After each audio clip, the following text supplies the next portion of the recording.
Сабаққа негізделген оқу мақсаты 2-3 амалды жақшалы және жақшасыз өрнектерде арифметикалық амалдардың орындалу тәртібін анықтау, олардың мәнін табу. Тақырыпқа байланысты бейнебаянды тыңдайық.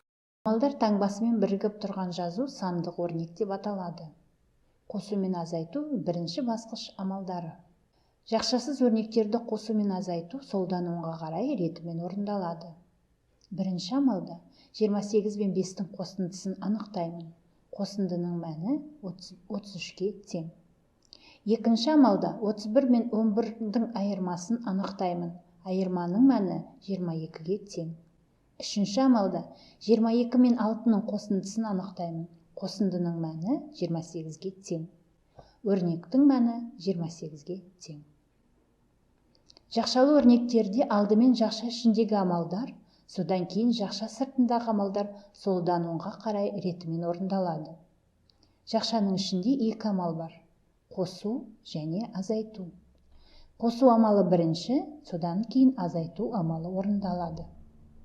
Жақша ішіндегі 21 мен 49-дың қосындысын анықтаймын. Қосынды 70-ке тең.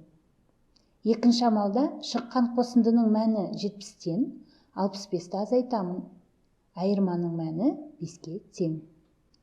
Үшінші амалда жақша сыртындағы амалдарды солдан оңға қарай ретімен орындаймын. 22 мен 12-ның айырмасын табамын. Айырманың мәні 10-ға тең. Соңғы амалда 22 мен 12-ның айырмасынан шыққан санынан жақшаның ішінен шыққан өрнектің мәнін азайтамын.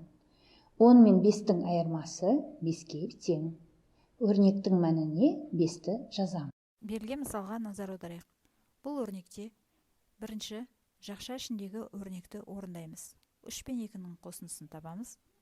Екінші бөлуді орындаймыз. 12 мен 4-ның бөлінісінің мәнін табамыз. Үшінші жақша ішіндегі өрнектің мәніне 12 мен 4-дің бөлінісінің мәнін қосып, өрнектің мәнін жазамыз.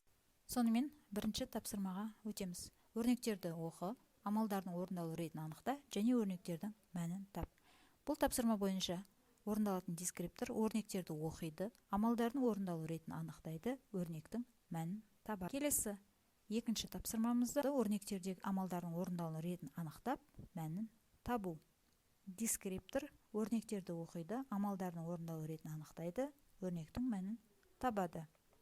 Келесі үшінші тапсырмамыз саябақтағы көгалдандыру үшін әрқайсында 9-дан 4 қатар қайың және 8-ден 3 қатар үйеңкі көшеті отырғызылды. Барлығы неше көшет отырғызылды? Бұл жерде есепті шығару. Дескриптор есептің қысқаша шартын құрады, амал таңбасын анықтап, өрнек түрінде жазады. Өрнектің мәнін анықтап, жауабын жазады. Сонымен бүгінге үйге берілетін тапсырма: өрнектерді оқып, амалдардың орындалу тәртібін анықтап, өрнектің мәнін табу. Бүгінгі сабақтан түсінгендерің бойынша кері байланыс берулеріңді сұраймын.